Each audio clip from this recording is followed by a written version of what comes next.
निर्णय. Good evening.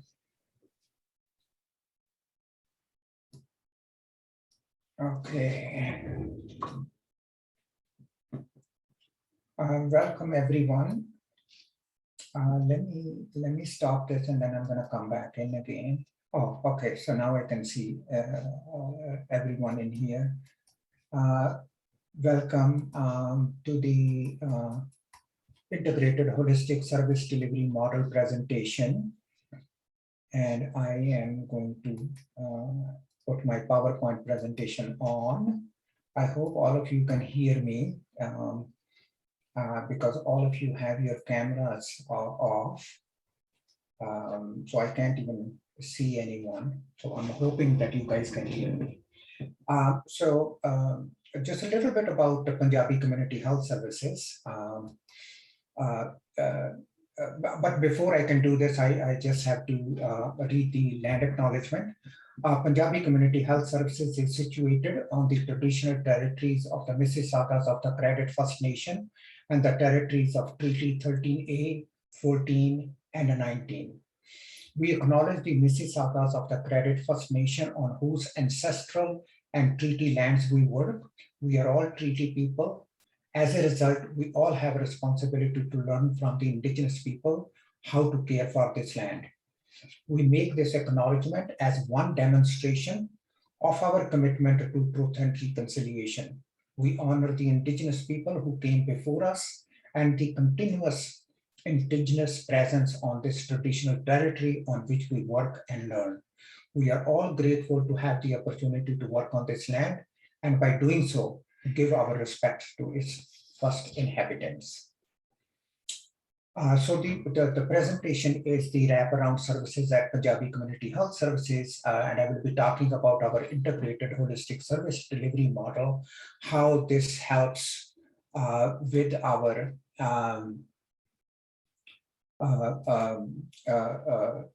settlement services at Punjabi Community Health Services. So just a little bit about Punjabi Community Health Services. We started on July 2nd, 1990. So it's about 31 years experience. Initially, it was just a small funded projects for 18 years because we didn't want to give up our way of working. So we had our integrated holistic service delivery model, which was incorporated in 2000. But we right from day one, we wanted to integrate the entire holistic services, the addictions, the mental health, the domestic violence, the settlement, all this we wanted to have under one a model. So that's what it started. That's why it took us a lot longer to get recognized within our funders. It took us 18 years, but once they did recognize that our model is strong, that we are able to do justice, that's when they funded us. And then we also have a family-centered approach. We are a part of a health service provider status. We got it in August 2009, and we now serve clients from Central Region of Ontario Health, which means York Region, Halton, all those regions are also included as part of our clients. We are accredited. We have accreditation from CARF International, and we also have accreditation from Imagine Canada for our finances. Our catchment area is Central Region, which is very broad.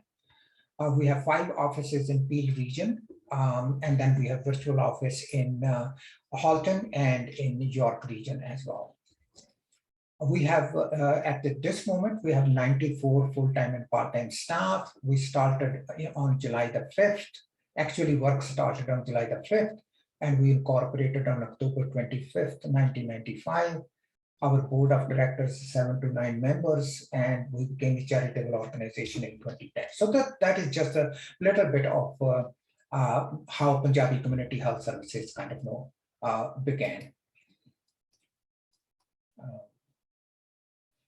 So this shows a 5-year span. This is how we had initially progressed. So initially we did research and then we mobilized the community, we incorporated, and it took us 5 years. So the research was important because we wanted to find out what the problems are and what would our niche be. There were already social service agencies in the community, and why are we incorporating another social service agency? So can we do something totally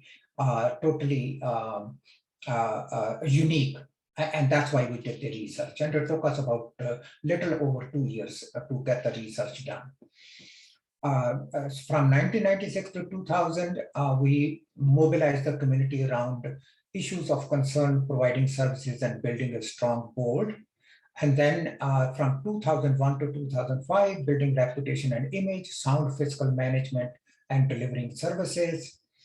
From 2006 to 2010, we carved our name in the media. We were all across Canada, basically, and learned how to manage a bigger organization and how do we deliver quality services. From 2011 to 2015, sustainability, expansion, accreditation, and partnerships. And then 2016 to 2020, expansion in the cities across Canada and GTA. So we have a branch in Calgary. We will be opening a branch. Unfortunately, we had to close during COVID because it was very new operations in Edmonton, also in Surrey, BC, and in Montreal. So these are the branches that we will be opening again soon. We had it opened, but then because of COVID, because those were new, they weren't able to sustain. We also have 2 international branches, PCHS in Melbourne, Australia, and PCHS Punjab, India. So we have achieved this much in about 31 years. So how are we different? We are a family-centered approach. We are not client-centered. We just work with the entire family. And so once we bring in the family, we use the circle of care model to make sure that the confidentiality and the privacy are managed. So that's our model. It's a family-centered approach. We work with the entire family. One of the other things is that our staff is mobile. So we are a health service provider. So that means we provide mental health, addictions, and services for seniors also. So our staff, each one of them have a laptop. Even prior to COVID, they had a laptop, they had a cell phone, they were given this flexibility. The client does not necessarily have to come into our office. We can go and meet the client. We can meet them wherever the client feels comfortable, at Tim Hortons, at a community center, at a doctor's office, outside of their home, inside their home, whatever they want, we would be wanting them to come. And especially if we find out that there is a single mother with children, we don't want her to travel to us, we will travel to her, so that it makes it easier for the client to be served.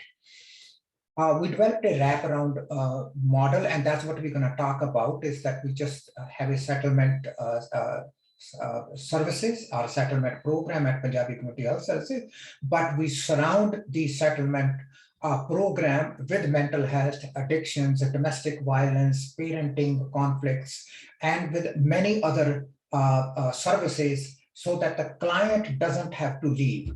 So our clients don't leave. We make sure that if there are special services that we are not able to provide, we request the service provider to come in and serve the client at our location. So that's what the model we will be talking about, is that how can we make it easier for the client not to fall through the cracks. So the referral system that we have at Punjabi Community Health Services is called warm referral, which basically means that our case managers, counselors, our staff actually takes the client and hands over the client to another agency staff if the need be. If not, we would like to hold on to the client and bring the professional in to provide services so that the client doesn't get lost during the shuffling of seeking for services. And then we work towards elimination of barriers, which I will go through. How did we look for barriers at Punjabi Community Health Services, and how did we dismantle those barriers? This is our model. So this is looking at barriers, the access barriers, the intervention barriers, and the recovery barriers. So these are the three things we had to solve in order for us to be able to serve our clients better. So in terms of access, if we look at access, our timing is usually 9 to 5, but we also have weekend services and we have late evening services as and when the clients demand it. So we are flexible in terms of our work schedule. And then we have language and cultural appropriateness. And then predominantly our clients are from the South Asian continent. So we provide services within those, but now we have expanded to serve the Arabic speaking community. So we have counselors that speak that language, and we are slowly also hiring staff from the Black community in order for us to be able to provide cultural and language appropriate services to the Black community and to the Arabic speaking community as well. And then because we have the staff, we partner with other agencies that may require our staff to come in and provide settlement services as well. Whatever the services are and where it is, we want to make sure that the access is reduced to the minimum so that people are able to access the services.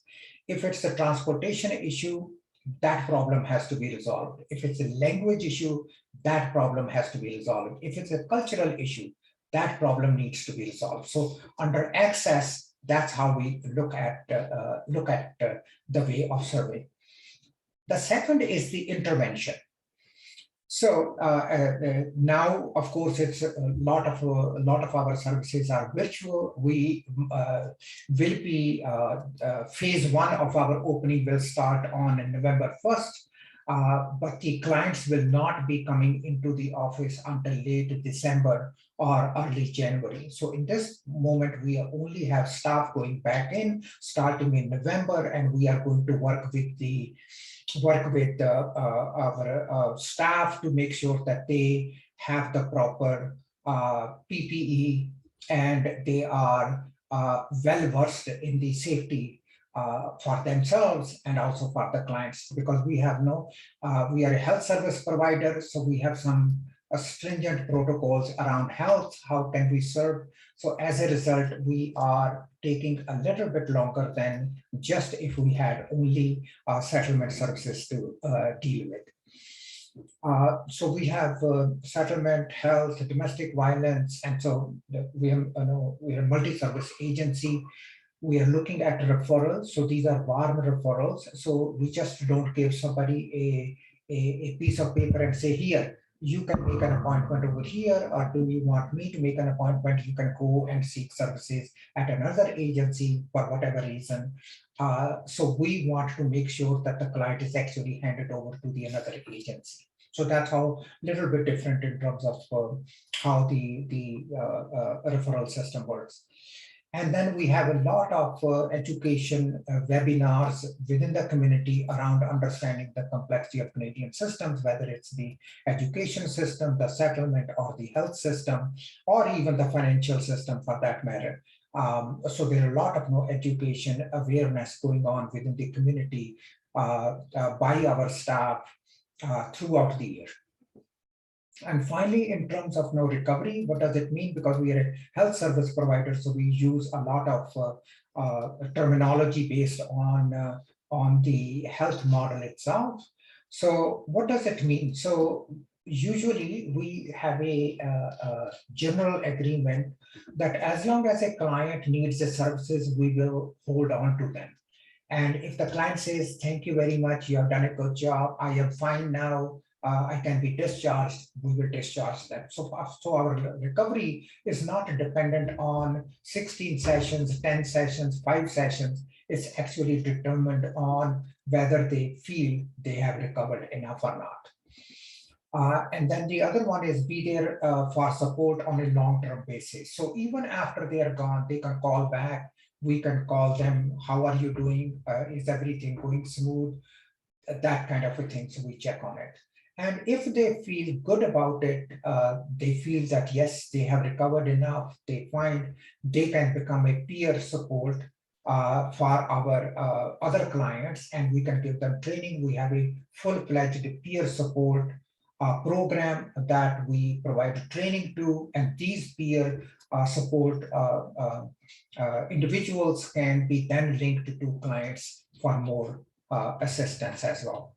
So in terms of Punjabi Community Health Services, so we look at constantly refining how can people access us, what can we do to make their interventions or the problems that they are dealing with easier to deal with. And once we think that they have done enough, how long can we hold on, and when is it ready for us to discharge them? So these are the three criteria we constantly look at. There are internal evaluations that go on, and for the last 3 or 4 years, we have been constantly working on our access.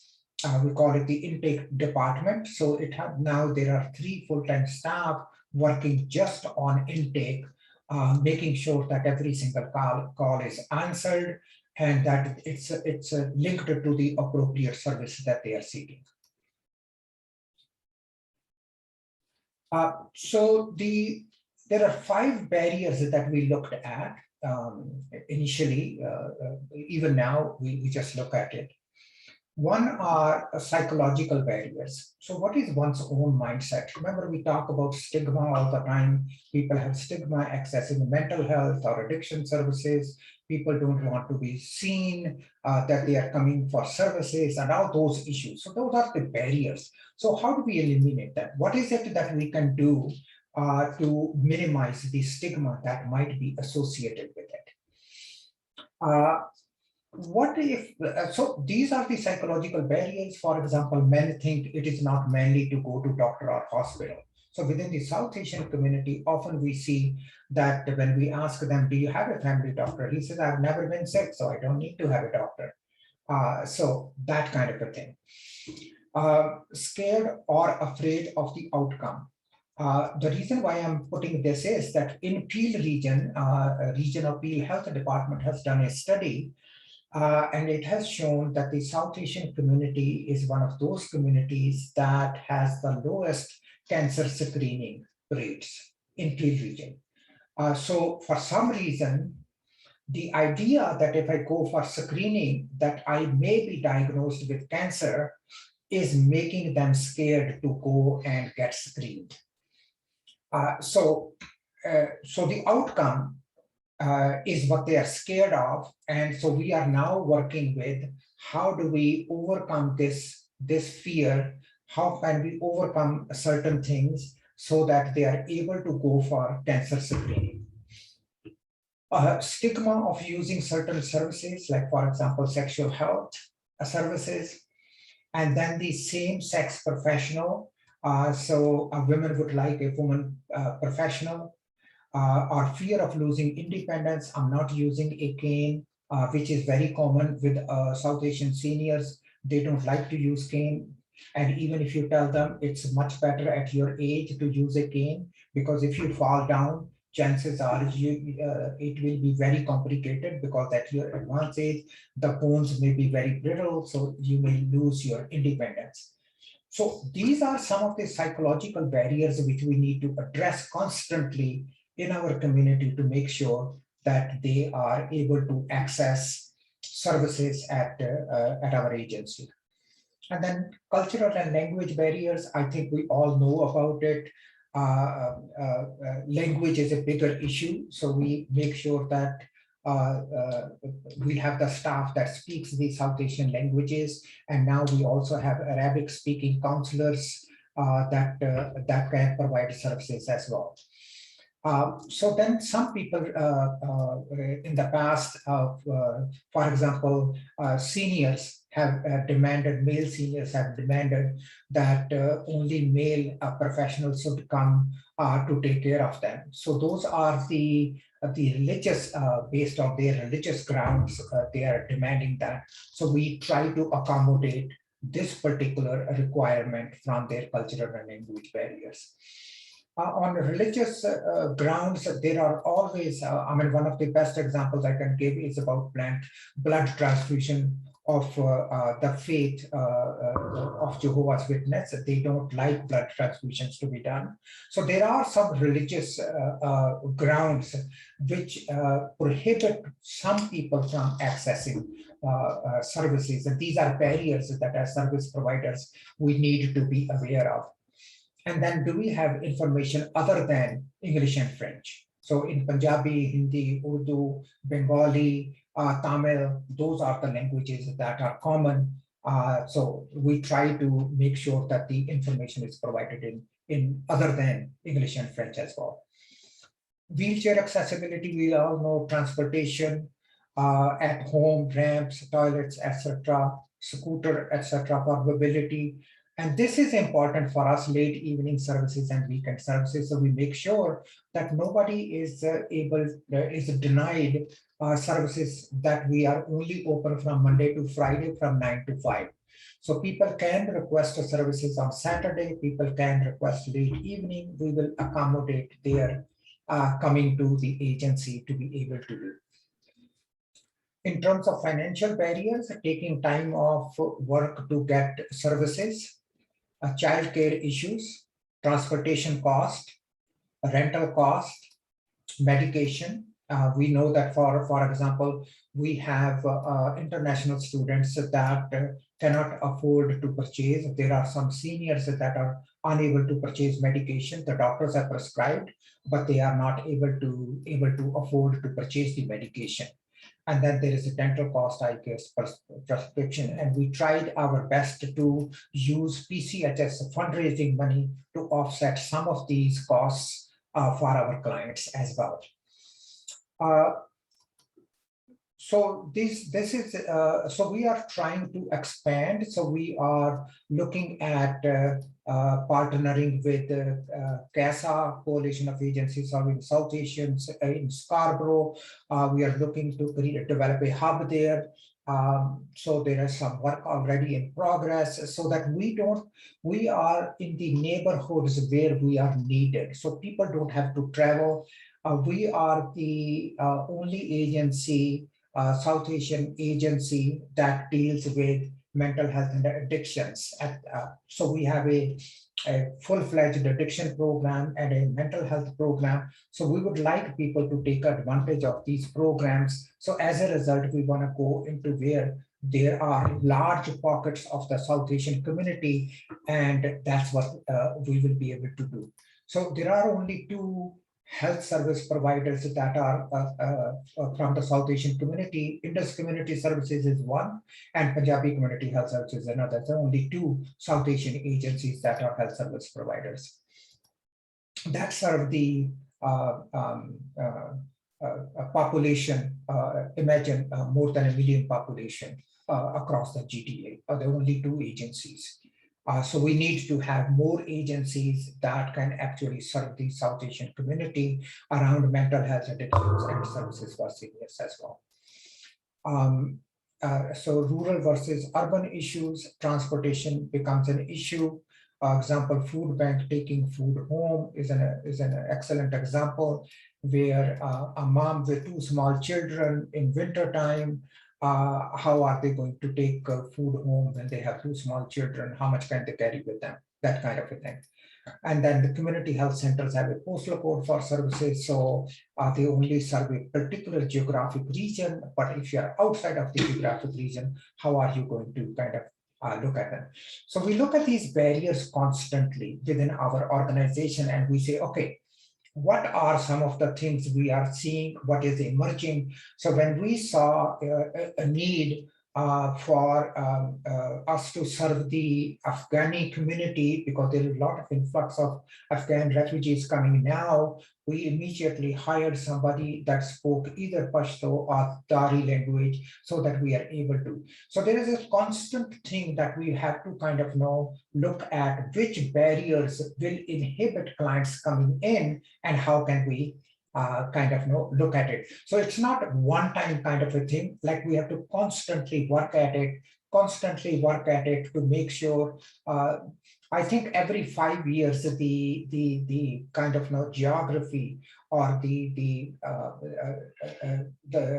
population dynamics change in Canada. So we have to be nimble enough to be able to change ourselves with it accordingly as well. This, I think we already know. I don't want to spend too much time on it. We have already covered it. So in terms of issues, once they land, the bigger one is the first 3 months that they are not covered. And I think that we have seen a lot of new immigrants where they had to, they were pregnant when they came, so the baby, they were expecting a baby and they did not have the OHIP coverage. And then we were scrambling to link them with community health centers. And sometimes the challenge becomes that if the client does not live in that postal code, that the community health center may not be able to get that. So from that perspective, I think we need to have a much better system whereby the newcomers at least are able to settle without getting stressed out. And I think all of you may be aware of this research study that York University did many years ago. It's known as the immigrant effect, the healthy immigrant effect, where immigrants come to Canada healthy and 5 to 7 years later, their health is worse off than the Canadian born.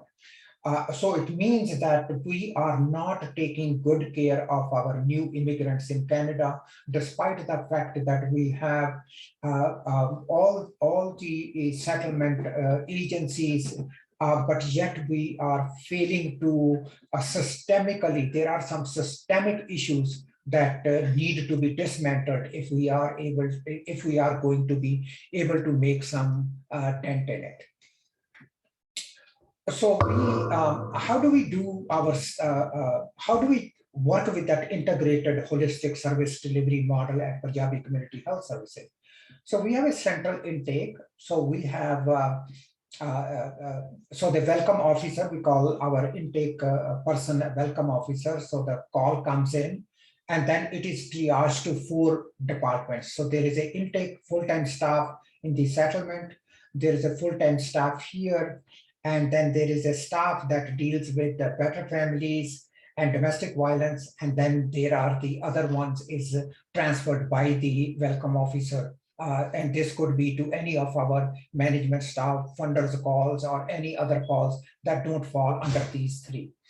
So this one is the most busiest one, followed by mental health services and then our domestic violence one. So the calls come in, they go to settlement, and then this full-time staff will do a screener and then triage it to the appropriate settlement staff. So we have crisis workers, we have newcomer connections, we have no job readiness, whatever the department fits in, this full-time staff will triage. So a call comes here, goes here, and then it's triaged. If a call comes into the health and they're looking for mental health, well, it will go directly to this person, and this person will further then do a screener and triage whether it's mental health, addictions, or seniors. So this is how the system is set up. This makes it that our calls are less dropped. There is less confusion in terms of how we are able to link the client with the right staff, and that the services can be provided as quickly as possible. And this is where the better families, the domestic violence, and parent-child conflict department is, and this is where the calls come in. And these are all other calls that the welcome officer directly triages. So this is our intake department, which has been constantly, we have been refining it, working together for the last 5 years. So this is how the system is at this moment, and this seems to be working. So we are constantly refining it, looking at, are there some issues that the clients are facing? How can we make it better? What is it that we have to do to make sure that the clients are able to get services? So these are our settlement program at Punjabi Community Health Services: information and referral, newcomer connection, crisis support, job readiness, youth workers, link classes, and newcomer settlement program. So these are all interlinked. They all work as an integrated settlement team. And so they work together. And now to the next one. This is what the integrated model is, and this is what I want to now start talking about, how we do things differently. So if a client comes into the settlement program and also identifies a stressed out or has a mental health issue, or somebody in their family has a mental health issue, the client doesn't need to go anywhere. The client is basically triaged from here to here. So they are provided whatever services they came to see at the settlement, and then the case manager or the counselor is asked to work with the client. So there is an integrated kind of a model that works between the settlement and the health. So we have an addictions department, we have a mental health department, and we have a seniors department. So we have 3 departments within the health. Any newcomer that needs these services are automatically linked here. So they don't have to travel anywhere. They can remain there. We will just walk over and provide services. Now that we are virtual, we just need to give them another link so that a person from here can talk to them as well. So this is a model where, so if a settlement person is facing domestic violence, well, this person could be linked with Better Families. So it's a counselor from the Better Families program will talk to this client without going anywhere. So so we also have a doctor, we have nurses, we have social workers, nurse practitioners if they need any medication, so we can get them to prescribe medication.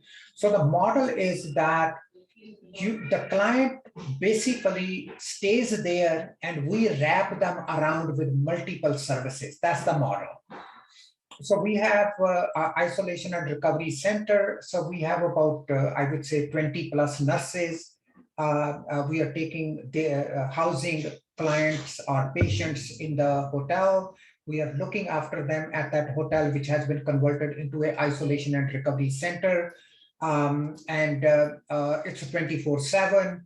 And we are not only looking after them at this particular hotel, but we are also looking after their families so that they are also taken care of. So if a settlement, if a new immigrant comes, is in need to isolate, and their family doesn't know where the food will come from, we have a system where we can look after them through the high priorities community strategy. This is another project funded by the provincial government. So we have community ambassadors that actually deliver cooked meal to the families and to the individual. So this is the model that I wanted to talk a little bit more about. So what I'm also recommending, and there will be another slide where we can kind of not talk, and I think it works. What I am recommending is that we have a partnership with polycultural settlement services. So they have a RAP center in Mississauga. Our mental health counselors actually go and visit them. So the client is not referred to us. So the client doesn't travel to us, doesn't wait. We go in their hotel where their RAP center is, and we are serving the Afghani refugees in Mississauga. So our 2 counselors that speak Dari and Pashto are actually going there and serving. So what I am recommending is there a way that we can make sure that the settlement services are provided at your agency. If you're a settlement agency, that the settlement services are provided at your agency, and all the other services that are needed for the clients should also be provided at your agency. So if you are not a health service provider for whatever reason, can you ask a health service provider to send their staff in to serve that particular client? So that would reduce the number of clients that fall through the cracks. That's what has been our experience for last 30 years, is that when you give them a referral and you say, here is a paper, can you please make a call to XYZ agency? And they say, thank you. And then they forget, or they lose, or they are not motivated, or they feel shy, or whatever the issue might be, they never reach there. So from that perspective, I think it will be really valuable if we are able to provide services at your agency by asking or developing a partnership with agencies who are health service providers to send their staff at your agency to be able to do that. So this is something that where we have constantly looked at, okay, what are our learnings and improvement?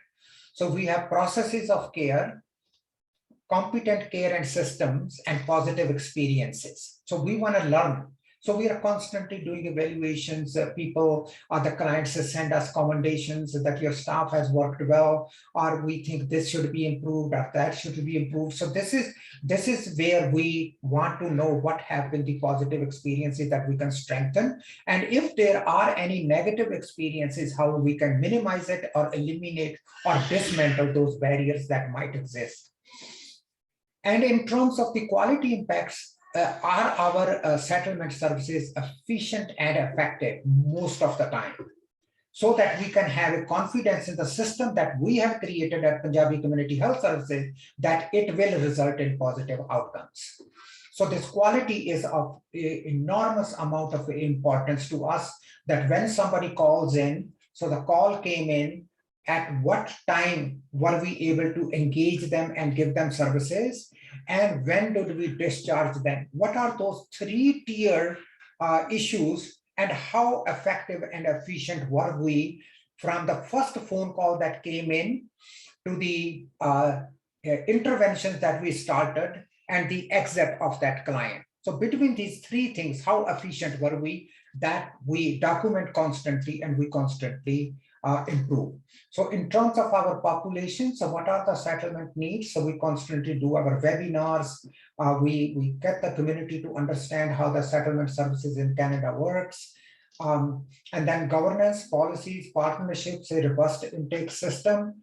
Are there any policies that are barriers to our clients? If they are, how can we eliminate those barriers? How can we dismantle those barriers? And what are the accessibility and organization of care? What do we do in order to make sure that people who are least likely to access settlement services, that they are able to? And how can we make sure that we are identifying what their challenges are of accessing our services, that we are able to deal with it, whether these are mobility issues, transportation issues, financial issues, language issues, cultural issues, whatever the issues are, how can we make sure that those are taken care of? And in terms of numbers, skills, and support for our staff, are they speaking the language? Are they able to kind of have the skills?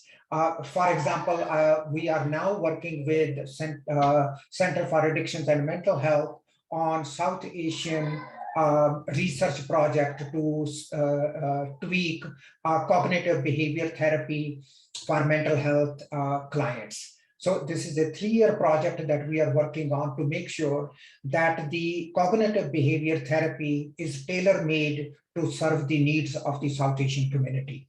So we are in the second year, so one more year to go, and then we will release the findings, and then we will start training anyone and everyone that wants to be trained to provide services to the South Asian community, and what those changes within the CBT program will be that we can implement.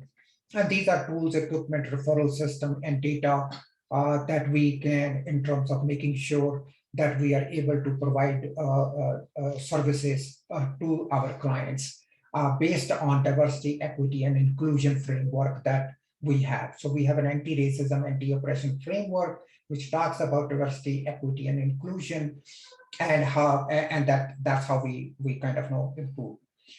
So this is our delivery model. So anybody who comes in, the first point is we have to do a safety check. Can we keep this client safe? So even, for example, our domestic violence client, the first thing we do is a safety audit. Can we keep the client? Every single person has to go through to check a safety audit. Can we keep that client safe, whatever the issues are? So once they come in here, and then we do the screening. We do the screening. Sometimes it's only one person that comes in, and sometimes the whole family comes in, because we are family centered. So we would do the orientation. We will make an assessment. We will develop a care plan, and then we will once the client is done, then we will start serving them, and then they will be reassessed, and then they will be either transitioned or discharged, and then we do the follow-up. And these are the services, wraparound services, that we surround each client with. This is our staff's responsibility to make sure that if any of the settlement client comes in here, that they can be easily helped with these issues. So that's the model that we have. So we basically bring in a client and the family and wrap them around with services. They don't have to leave. They don't have to go anywhere. It's our responsibility to make sure that they are provided the services.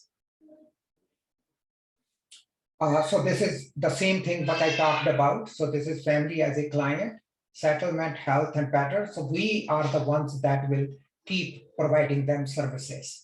And these are the services that are listed under each of those programs. So this is, I think that what is necessary is that often within the South Asian community, and this may be true with many other cultures as well, that newcomers would like to know what is happening with their family member. It is very difficult to work alone with the client, because otherwise if the family is not involved in the treatment part, they may not understand what we are doing and why is it important for them to bring this family member back. So as a result, this has been our model for last 31 years, and this has been really well researched.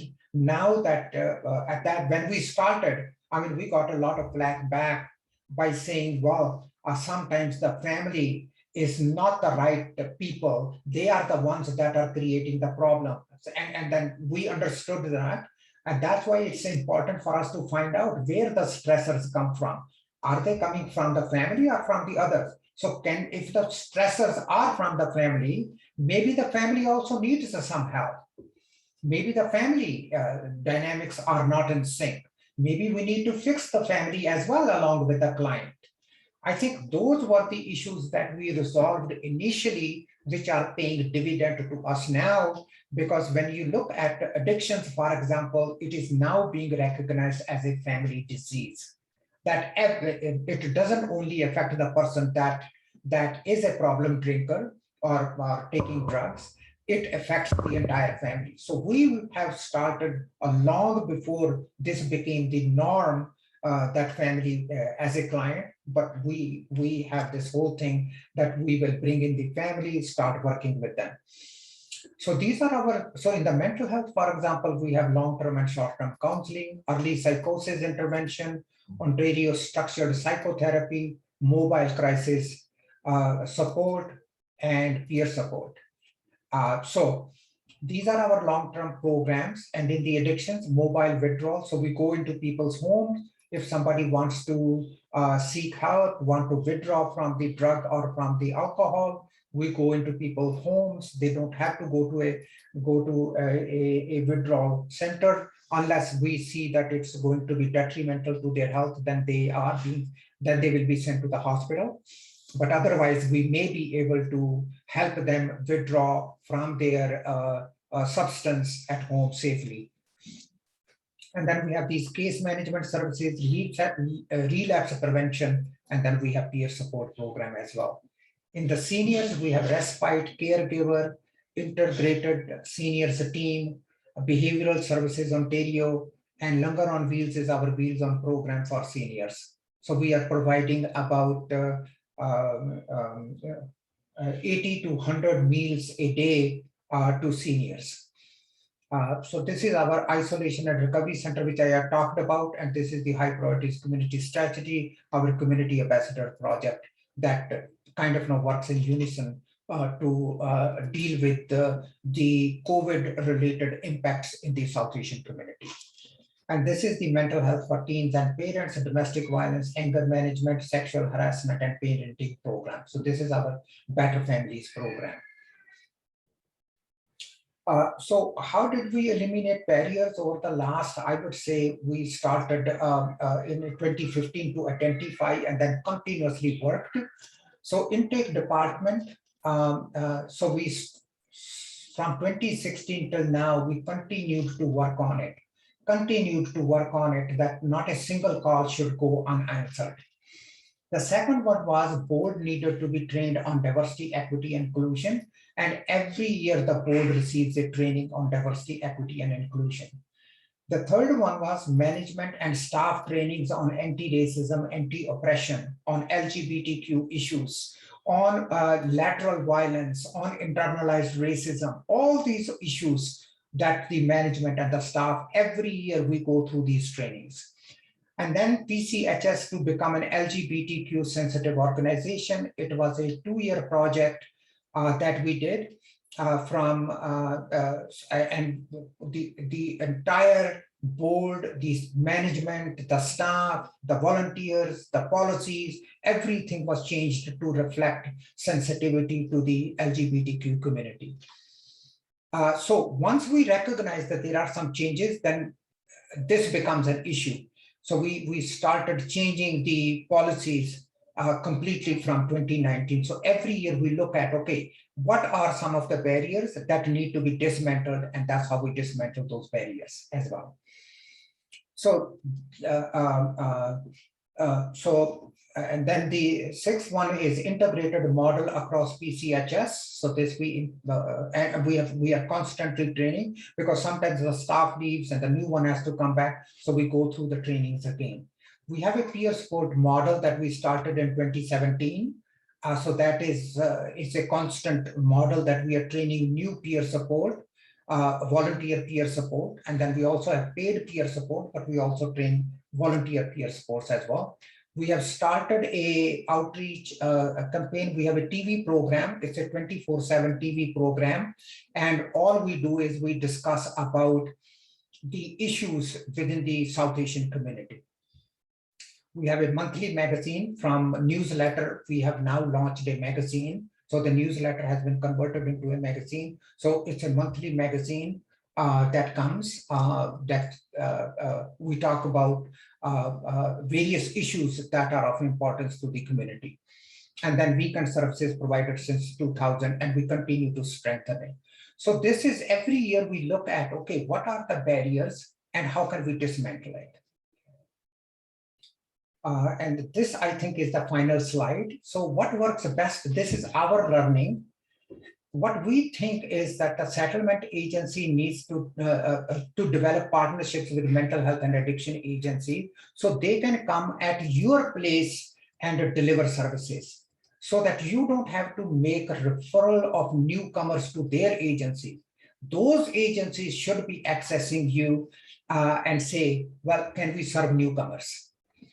And this is the second one, is the newcomer client should not be moving from agency to agency, because our experience has been that the newcomers fall through the cracks. And the third one was that mental health staff from other agencies should be serving clients at settlement agencies, and the addiction staff from other agencies should be serving clients at settlement agency. So this was the final kind of learnings that we had from our integrated model, that if we have the client not moving from agency to agency, chances are that our interventions with that a particular agency will be better, and the outcomes for that client will be better as well. Thank you for listening, and I'm open to some question and answers as well. So please let me know if there are any questions.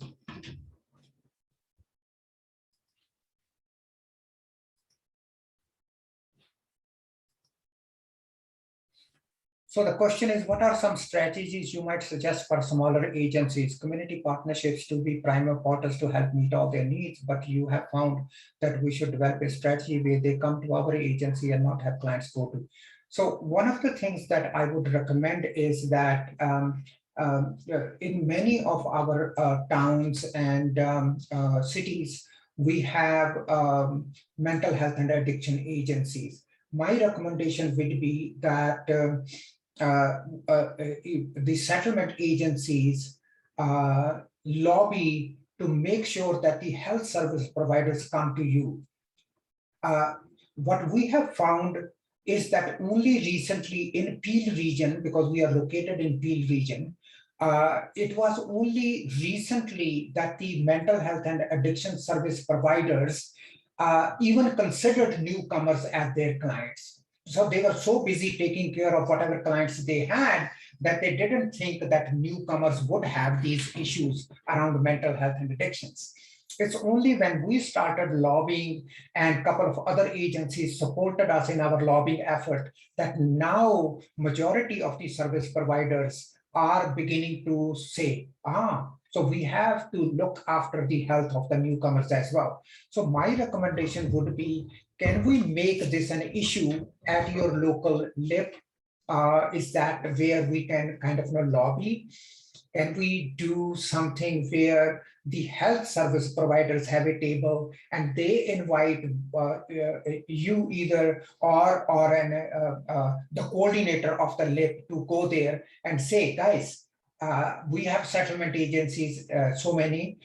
They are willing to kind of open up their agency to work with you.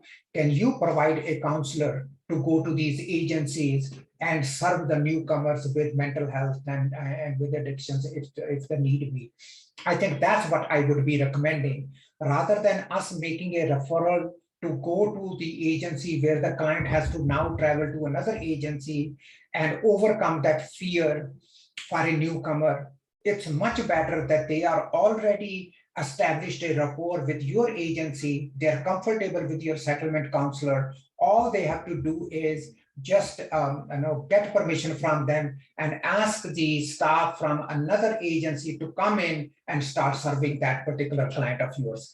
That would be a model that I would be recommending to you to explore, and also to explore with our IRCC funders or with the NSP funders, that they should consider this kind of a model where we should be given some extra funds to have another hoteling office in our agency to be able to provide services rather than triaging them to somewhere. So that would be something that I would want collectively to be able to lobby and to be able to say that this is where the need is.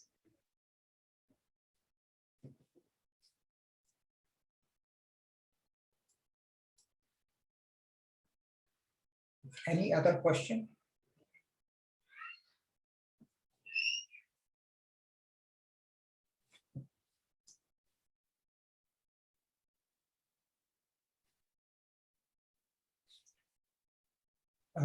Also for mental health services, do you identify the need or is it based on what the client expresses?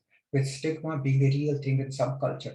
So most likely, I think you may also have this experience because all of you are experienced staff in the settlement and your respective settlement agency, that often the settlement clients express in some kind of behavioral problems that they are experiencing. They may be stressed out, they may not be able to fall asleep, they may be having recurring thoughts of something, they may be having anxiety, they may be showing excessive signs of worriness because they are not getting a job, or they thought they would be getting a job, but then it turned out to be that they were not successful in getting a job. All those things are put them at an increased risk for mental health. So I think that once we identify, we are in a process also. We have a 5-year project by IRCC. And if you approach one of our managers, Amal, she may be able to help you that we can even train your settlement counselors in mental health, how to identify, how to screen. And once your staff is trained, they are then able to quickly make a initial brief diagnosis that I think that there might be something more to than just a simple worriness, and that perhaps you may benefit from help. The question would be, the moment you identify that, yes, this person needs help with their worry or with their anxiety or with their depression, the question would be, are you now willing to transfer this, make a referral so that this person is now going to a different agency for help? Or are you able to bring that professional into your agency to serve this client?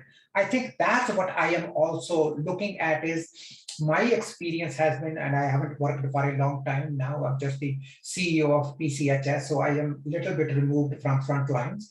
But my experience has been that when we were small and when we used to make a referral, it turned out to be that about 50% of our referrals were never fulfilled. The client never picked up the phone and called them. Even if we had made the initial appointment, they still did not show up at the agency. So from that experience, I'm just learning that, okay, if the newcomer is apprehensive about going to another agency because they have already established a relationship with your agency, why is it not possible for us to bring a professional to see them? Wouldn't that be eliminating a barrier of our clients who are a little bit apprehensive, who are new to Canada, don't understand the system, and now they are going from agency to agency looking for different types of services, so that they get frustrated and then they give up altogether? That has been my kind of a thing.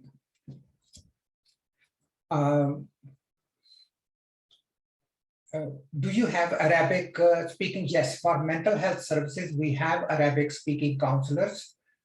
Yes, we have. The next one is, thank you so much for your expertise and great. Okay, thank you, Sandra. Thank you very much. So the answer to mental health services for Arabic speaking community, yes, we have counselors to serve them as well. So both in the crisis and also in the mental health program as well. I believe we have now one counselor that speaks Dari as well, the language from Afghanistan. I'm pretty sure.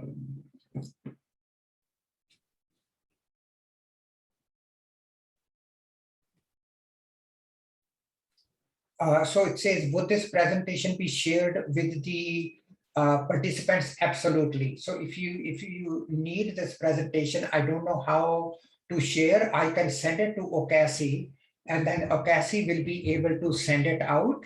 I don't know exactly how to share, but yes, the presentation definitely is available. And if I receive from our coordinator, the conference coordinator, that please share your presentation, I will give this presentation and you guys can have this presentation and use it by whatever means you want. Absolutely. Absolutely, please.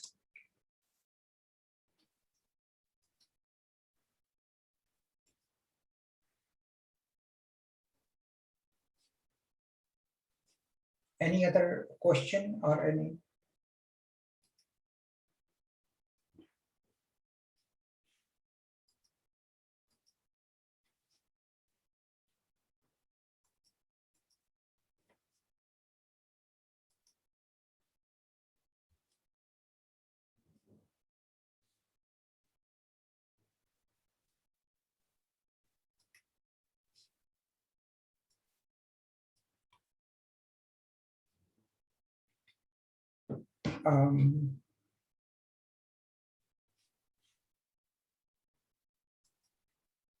If there are no other questions or comments, if you want to make comments, that's also fine. Something so that we can collectively kind of learn, that would be fine as well. Otherwise, you guys would have half an hour for some networking and for some interaction.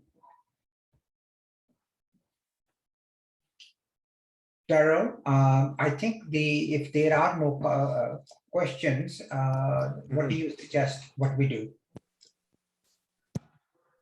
I don't know. We can end the meeting or we can hang out here, but most people are in feed loop, so I think they're probably not able to really. Maybe they are. I'm not sure. So are they able to kind of unmute themselves and talk to me, or no, they can't? Yeah, they should be able to. Oh, they should be. Okay. Okay. So guys, if you want to just simply ask questions or talk, that will be fine. I know that Amal is one of our managers of settlement, and she speaks Arabic. You can talk to her directly about some of the programs. So she's here as well in the session. I don't know if you guys if there is anything else I can kind of discuss with you. Yeah, there is Amal. Hi, Amal. Hi, Baldevji. How are you? Thank you Good, for good. the interesting PPT. Oh, thank you. Thank you. So there was a question about mental health services. Do you have any Arabic counselor? I think we have Arabic speaking counselors, right? Yes, we have Arabic speaking counselors, and even our crisis support workers, they do kind of counseling support, and it depends about the client needs. Yeah. So they can be connected if the client is okay with the language internally, and it depends their need, how we can find which is the best link for the client in the area where they are.